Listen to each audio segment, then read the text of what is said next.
Добрый день, дамы и господа. Сегодня у нас небольшой рассказ про санки. Если вам нужен перевод, то включите субтитры.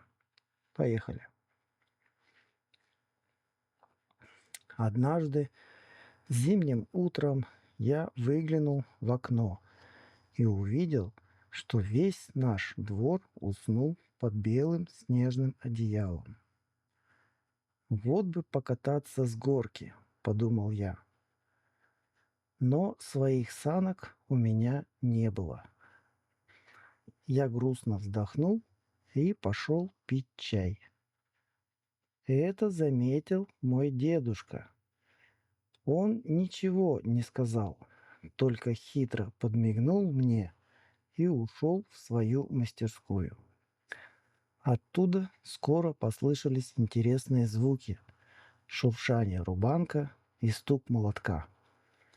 Мне было очень любопытно, но дедушка попросил подождать. Целых 2 дня дедушка проводил время в мастерской. А на третий день он позвал меня и сказал: «Иди сюда, внук, я тебе кое-что покажу». Я зашел внутрь и ахнул. На столе стояли самые настоящие деревянные санки. Но это были не простые санки из магазина. Дедушка сделал их своими руками из теплого дерева. Они пахли лесом и были такими гладкими, что казалось, будто они из шелка. Полозья он покрасил в ярко-синий цвет, как зимнее небо.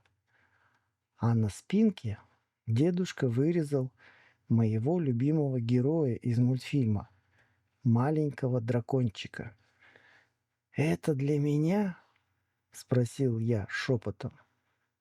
Дедушка кивнул и улыбнулся. «Давай, испытывай». Я взял свои санки за веревочку и побежал на самую высокую горку. Другие ребята смотрели на мои санки с интересом.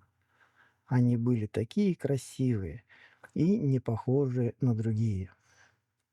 Я сел на них, оттолкнулся и понесся вниз. Они скользили так плавно и ровно, словно плыли по снегу. И было в них что-то особенное. Мне казалось, что дедушкина забота и любовь, которые он вложил, когда их мастерил, согревают меня, как теплое солнышко. В тот день я катался до самого вечера. А когда мы с санками шли домой, я понял, что они самые лучшие на свете, потому что они были сделаны не на заводе, а руками моего дедушки. Он вложил в них свое тепло, и теперь, когда я на них катаюсь, я чувствую, что он всегда рядом со мной. Спасибо, что досмотрели до конца. Ставьте лайк, подписывайтесь на канал. До новых встреч.